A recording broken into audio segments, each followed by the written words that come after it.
Kalau kita dengar kata kasino, pasti yang kebayang itu lampu neon kelap-kelip ya kan? Sama suara mesin yang riuh. Tapi kali ini kita coba lihat lebih dalam deh. Di balik semua gemerlap itu ada sebuah cerita panjang banget loh tentang harapan, takdir, dan yang paling penting, gimana cerita itu ngebentuk dunia kita sekarang. Coba deh, kita pikirin bareng-bareng.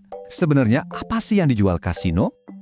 Jawabannya itu bukan cuma soal permainan atau ya uang, sama sekali bukan. Pertanyaan ini sebenarnya membongkar sesuatu yang mendasar banget dalam diri kita. Sesuatu yang udah ada, dari ribuan tahun yang lalu. Jawabannya cuma satu kata. Harapan! Ya, itu dia. Kasino itu nggak jualan kemenangan. Mereka itu jualan kemungkinan buat menang. Paham kan bedanya? Mereka menjual janji kalau hidup kita bisa berubah. Dan produk yang satu ini, ini udah laku keras jauh sebelum ada koin untuk dilempar. Oke, jadi untuk ngerti semua ini, kita harus mundur jauh banget ke belakang. Cerita ini mulainya bukan dari uang loh, tapi dari ritual dan dari keinginan manusia buat ngobrol sama para dewa. Jadi, jauh sebelum jadi permainan kaya sekarang, keacakan itu ya semacam cara manusia buat berkomunikasi sama takdir. Bayangin deh, 6.000 tahun lalu di Mesopotamia, orang-orang itu melempar tulang pergelangan kaki domba. Tapi bukan buat taruhan ya, melainkan buat meramal masa depan. Intinya simpel banget. Mereka percaya tiap hasil yang acak itu pasti punya pesan tersembunyi. Nah, kutipan ini pas banget buat ngerangkum idenya. Manusia itu dari dulu emang punya kecenderungan buat nyari-nyari pola di tengah kekacauan, terus kita sebut itu kehendak ilahi.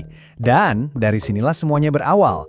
Inilah fondasi yang kelak mengubah ritual kuno jadi industri global. Nah, sekarang kita lompat maju nih ke era Renaissance di Eropa. Disinilah dorongan purba manusia ini mulai diatur, dikendalikan, dan dikomersialkan. Diubah jadi sebuah institusi resmi. Dan dari sini kita lihat ada dua model yang beda banget muncul. Di satu sisi ada yang namanya Il Ridotto di Venesia. Ini kasino pertama yang dikelola negara. Tujuannya buat ngatur judinya para bangsawan biar nggak kebablasan. Nah, di sisi lain ada Crockford's di London. Ini klub private yang super eksklusif, yang jualannya kemewahan. Tapi intinya sama, keduanya ngebuktiin kalau kemasan itu skalanya. Tapi tempat di mana kasino modern yang kita kenal sekarang ini benar-benar lahir, itu justru di sebuah kerajaan kecil yang waktu itu hampir bangkrut. Ya, Monaco. Orang di baliknya, François Blanc, itu jenius. Dia sadar betul kalau dia itu nggak jualan permainan, tapi jualan mimpi. Jadi dia nggak bangun gedung biasa, dia bangun istana. Dia bikin tempat itu jadi destinasi eksklusif buat para elit Eropa. Uniknya, warga lokal malah dilarang masuk. Ini bikin tempatnya makin misterius.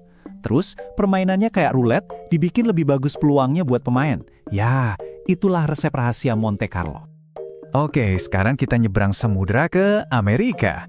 Di sana model mewah dari Eropa ini diambil, lalu diadaptasi buat semua orang. Mereka membangun kerajaan hiburan di tengah-tengah gurun. Disinilah muncul tokoh kayak Bugsy Siegel dengan Flamingo Hotelnya. Dia ngambil kemewahan ala Eropa tadi, terus dia buka pintunya buat semua orang. Visinya itu resort terpadu. Semua ada di satu tempat. Hotel, pertunjukan kelas atas, restoran mewah, dan tentu saja, kasino sebagai pusatnya. Mimpi yang tadinya cuma buat bangsawan, sekarang bisa dinikmati siapa aja, asal mau datang ke gurun. Dan disinilah kejeniusan Las Vegas kelihatan. Mereka itu jago banget merancang sebuah ruang yang bisa bikin kita lupa waktu, lupa dunia luar. Coba perhatiin deh, nggak ada jam, nggak ada jendela, tata letaknya sengaja dibikin kayak labirin biar kita terus di dalam. Bahkan karpetnya yang super mencolok itu ada tujuannya loh, biar mata kita nggak lihat ke bawah, tapi tetap fokus ke permainan. Semuanya ini arsitektur yang dirancang untuk membujuk. Nah, Vegas nggak bakal jadi kayak sekarang kalau nggak ada evolusi ini. Awalnya, kota ini dibangun oleh mafia. Terus, mulai dianggap sah setelah investor gede kayak Howard Hughes masuk. Dan akhirnya, diambil alih sama korporasi-korporasi raksasa yang terdaftar di bursa saham. Perjalanan dari dunia gelap ke Wall Street inilah yang mengubah Vegas jadi pusat hiburan dunia. Oke, dari tulang kuno sampai aplikasi di HP kita sekarang, ternyata ada satu hal yang nggak pernah berubah. Mekanisme inti dan psikologi di balik perjudian itu sendiri. Di pusat semua bisnis ini, ada satu prinsip matematika sederhana yang jadi kuncinya. Namanya House Edge. Ini tuh semacam keunggulan matematis kecil yang dimiliki kasino di setiap permainan. Keunggulan inilah yang ngejamin kalau dalam jangka panjang, pihak kasino atau the house pasti akan selalu untung. Ini bukan trik ya, ini murni model bisnisnya. Nah, edge ini beda-beda tiap permainan. Kalau main blackjack pakai strategi yang benar-benar sempurna, keunggulannya bisa kecil banget. Tapi kalau di mesin slot, wah bisa jauh lebih besar. Tapi intinya tetap sama. Keuntungan kecil ini, kalau dikaliin dengan jutaan taruhan yang terjadi setiap hari, ya itulah yang jadi fondasi seluruh industri ini. Jadi, ini bukan cuma soal matematika, tapi juga psikologi.